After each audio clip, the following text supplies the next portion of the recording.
was going to like present them like up and close to the microphone.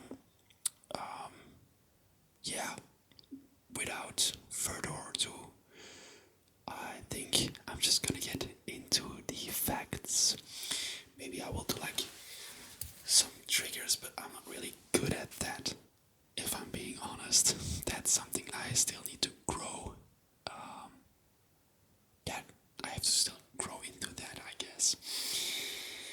But I'll just rub my hands like I'm going to do something.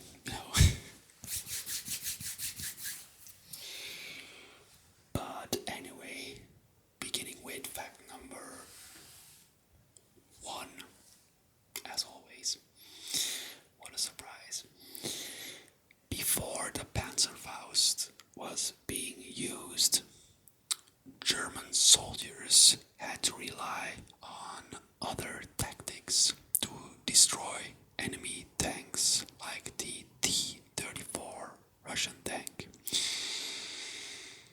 Some tactics included arming a mine, running towards the enemy tank, putting the mine on the enemy tank, getting the hell out of there, and hope that there isn't any wreckage of the explosion hitting you when you seek cover. I probably won't have to tell you that that is a really dangerous tactic, but highly effective.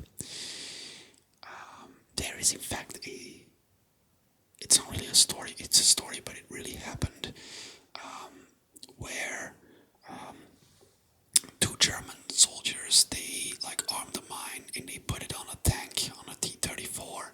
The tank exploded, but the soldiers weren't back in cover in time, and the turret of the tank actually hit them both, killing them instantly.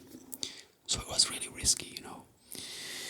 Another tactic was strapping a grenade on a jerry can filled with 20 liters of fuel. There's also a high risk because when like arming the grenade, you have like 4.5 seconds until the thing explodes. So you also had to hurry a lot, which is why like the Panzerfaust was a very welcome invention of a weapon later in the war, in the Second World War, for the German forces, because it also was very easy to use. Even like kids in the Battle of Berlin, like kids from the Hitlerjugend, they used the Panzerfaust, so it like didn't require any force or anything. It was just like a really easy to use weapon. Fact number 2. The Condor Legion, a Luftwaffe detachment sent to aid nationalist forces in the Spanish Civil War, provided the Luftwaffe Air Force with valuable testing grounds before World War II actually broke out. Now, this made the Luftwaffe a very skilled, in back then, modern aerial combat, and like they had real fighting experience, the pilots, which made them like way more accurate and way more stronger, better, like technologically advanced on their enemies in the outbreak of the war.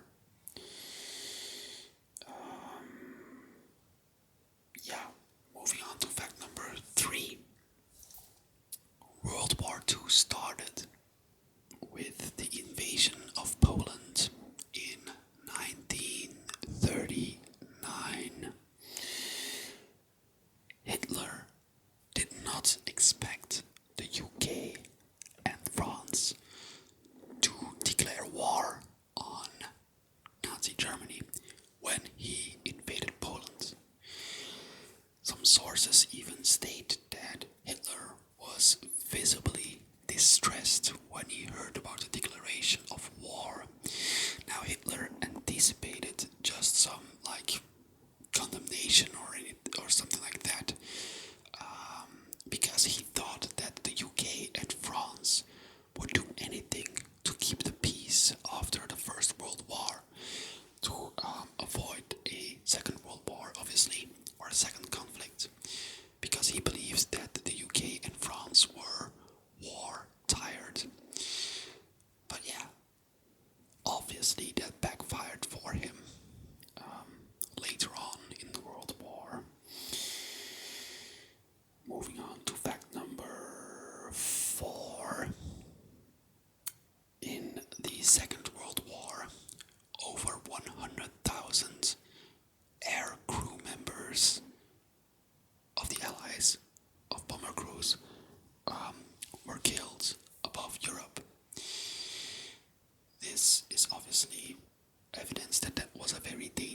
job. I had seen a documentary about bomber crews. There were positions that like just you were hanging out the plane in a glass cage.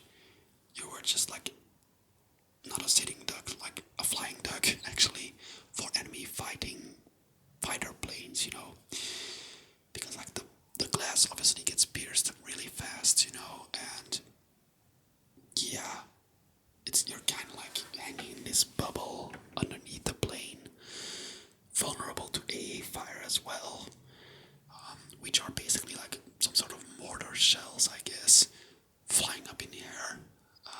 So you can imagine, like, it was a really terrifying job to do, Yeah. So, where was I? I was distracted. Yeah, it was fact number 4. Moving on to fact number 5. The Allies tried to bomb Germany into submission. Yeah, the Allies had this tactic, and it was based on a tactic that actually Hitler used in the Battle for Britain. Hitler wanted to bomb the morale out of the population, out of the English population back then, by bombing London, just like continuously, He thought that it would break the morale and the English people would not want to fight anymore. They would not support the war anymore. But that didn't work.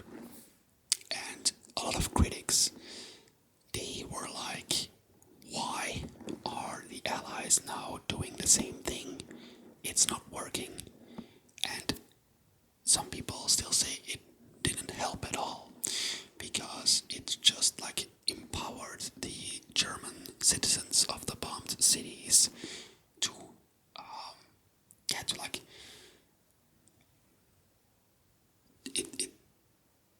it resulted in a mutual hatred against their enemy, So it actually empowered morale, which is not like the intention of the attacks. One of the cities bombed by the Allies was Dresden, and I visited Dresden, I think 10 years ago, with my mother and my sister. My sister, she played the violin back then. She was actually pretty good. And she wanted to see the opera in Dresden. And I was like, okay, I'll go with you, I guess. And yeah, it was actually a really cool experience, because I'd never been to the opera before. It was also all in Italian, so I couldn't understand a word they were saying. But yeah, it was cool to see, And I'm just rambling on about Dresden, but it was a really nice city. You should visit it. And yeah, I think there's like a memorial about the bombings, I'm not sure. But in any case, it got seriously bombed by the Allies.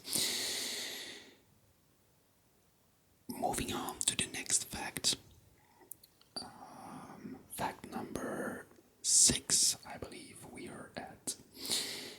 80% of German casualties, that is military casualties, were killed on the Eastern Front. So 4 out of 5 German soldiers who got killed were killed on the Eastern Front. Yeah, being sent to the Eastern Front was basically like a death sentence. You can see it a lot of times in movies. There are like Nazi generals or Nazi commanders who commit some sort of like crime against the Nazi law or something, and they get sent to the Eastern Front. And actually that just means like you're going to get killed. Like there's an 80% chance that you're going to get killed. Because life at on the Eastern Front was just hell on earth. It was cold. People were freezing. People were starving. There was just a lack of logistics as well. And like the Red Army was a fierce enemy as well. Yeah, so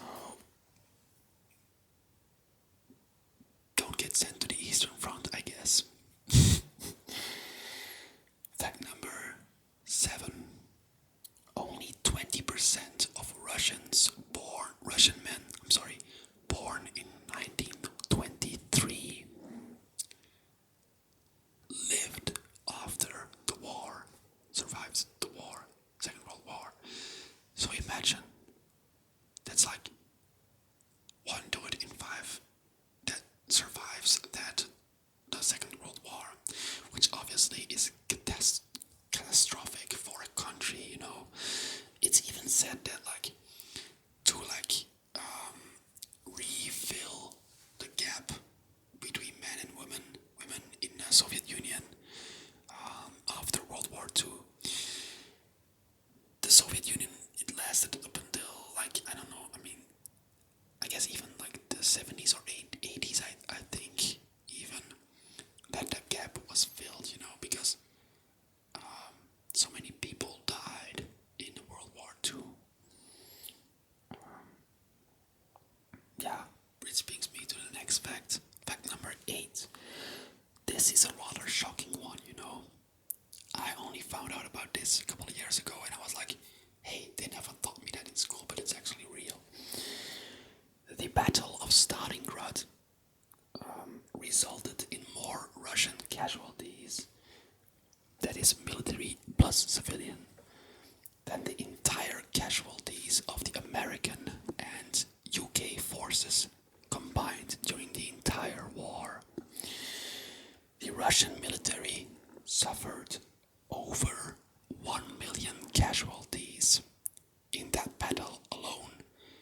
And that's civil casualties excluded, you know, which is an insanely high amount of casualties. Yeah, and I'm sure there's a movie you've already seen, probably. There's a movie called Stalingrad, it's really good, but there's also a movie called Enemy at the Gates. And I saw that one last week because last week I was a little bit sick, wasn't feeling good, so I stayed at home for one day from work, and I treated myself on watching a movie on my couch, and I watched Enemies at the Gates again, and yeah, it's a cool movie. It's also a very good actor. He acts in a lot of movies that I like. I don't know if that's coincidental or that he's just a good actor. But yeah, definitely check out the movie Enemy at the Gates. It starts by them crossing the Volga River to charge. Is it the Volga River? Yeah, it's the Volga River. If I'm wrong, please correct me. I did not really prepare this video as much as the other videos because I worked the entire day. Yeah, like many people do, obviously. Moving on to fact number 9. The mortality rate of Russian POW camps, that's prisoner of war camps, was 85%. So you had an 85% chance to die in the gulags or in the POW camps in Siberia, or spread over the entire Soviet Union. And that's actually been the fate of a lot of Russian soldiers after the war, after the capitulation of Germany, you know. Most of them died, and other people just they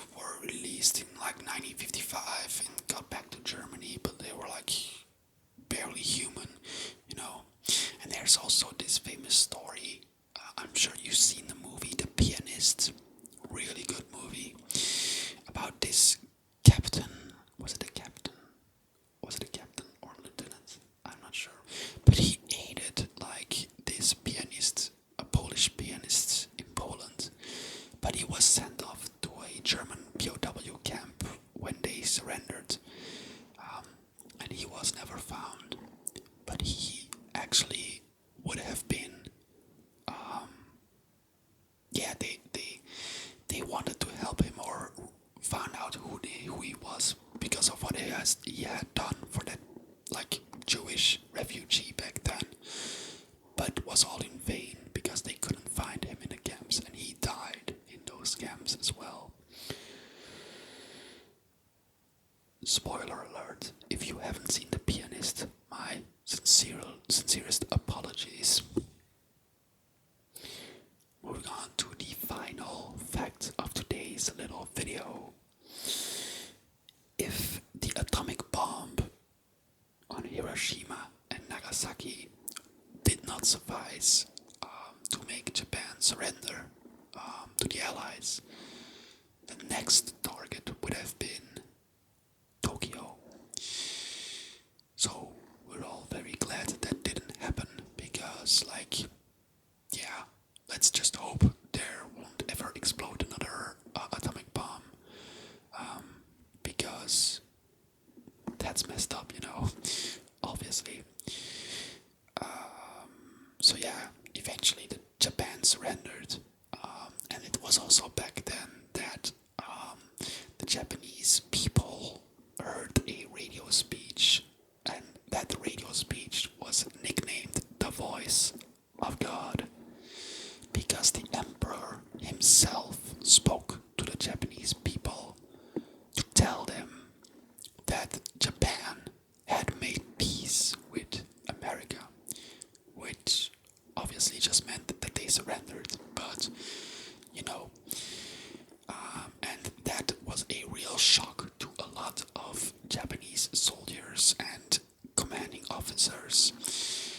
A lot of them actually committed suicide. And also, speaking about Japan, I can go on for a little while. There were a lot of kamikaze pilots who were in training, or had survived their attacks, or were being captured because they survived the attacks.